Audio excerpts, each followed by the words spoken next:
การดำรงชีวิตที่ทำประจำปียืนกันมาแต่ปางเข้าปางเข้าเท่าแก่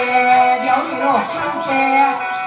ไปนำสู่บ่มีเขาแต่เก้ากันเก้าเรื่องเด็ดพื้นบ้านเขียดยานชุมชนที่ดูยันฝนในปัวและมาแกงตุ่มคนนิยมน้ำปลา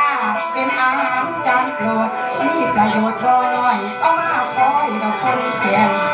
เห็ดเขาดีเขาแป้งเห็ดขี้เท่ามันปูเกิดตามคู่มันอยู่ข้างแม่งอยู่ข้าอยู่หลอกหน้ากาพอสุ่มเห็ดพอจะนั่งใส่มีหลายก็ได้อยู่แล้วเกิดกันเป็นมูโลนึง3-400มีหน่อยซ้ำบ่พอแล้วแต่ผู้สิพ่อเห็ดกัวเห็ดแดงเอามาแกงเมียนเห็ดไข่ดอกหน่วยใส่เม็ดตาโลหลายพาโลเม็ดเห็ดเพิ่งทั้งหวานขมต้มอร่อยเห็ดตัวไก่น้อยเอามาก้อยดอกอมอูเห็ดตะปอตะปูเห็ดละโงกขาวเหลืองเกิดในบาดินยังหลอกกันแท้แก่สุดเราคุณแม่เอ๋ยเกิดน้ำบาดินยังหลอกกันแท้แก่สุดยังฝนลงตะพ่อได้ของกินได้พื้นกินสีสะเกดเมืองสุรินทร์ดินแล้วอจอวางละดินลอยเอ็ดแก้วกวางกลายช่วงแต่เอาดง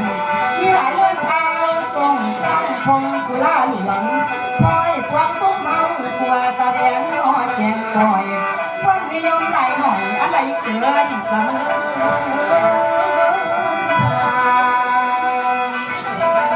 ดละเมนูเห็นได้จาม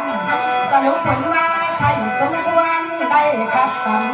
สมควรได้ยกสั่นเสริมทรงตามประสงค์ตามจำนวนในวงการหน่วยงานที่สามฝืนละแนวทางนี้ค่ะยืนยาวไว้ก้าวไม่ยกสูตรไทยยกสูตรไทยอีสานโน้ดอกเก่าแต้มมาเผยแย่แก่นอีสานมาเผยแย่แก่นอีสานโน้คุณยาย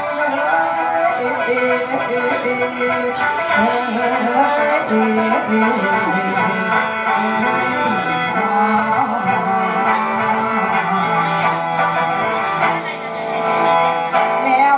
มาสิเอาต่อเรื่องกินอยู่ของชุมชนอันพืชผลทั้งมวลอ่างสวนนอกินไก่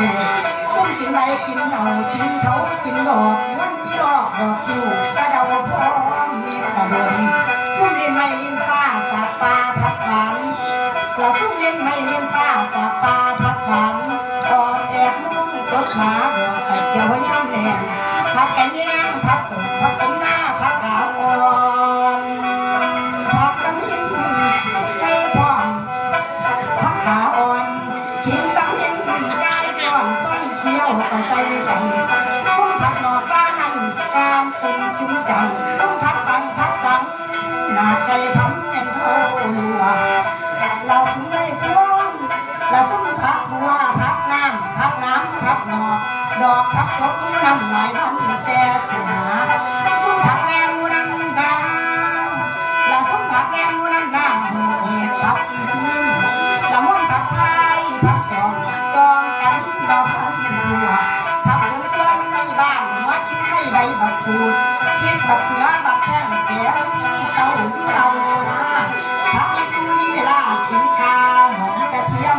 เป็นผักเลี้ยงเล่นคือว่าต้องมีอะไรเสริมลงไปลงหัวเสริมลงไปในหม้อพอดีแซ่บอร่อย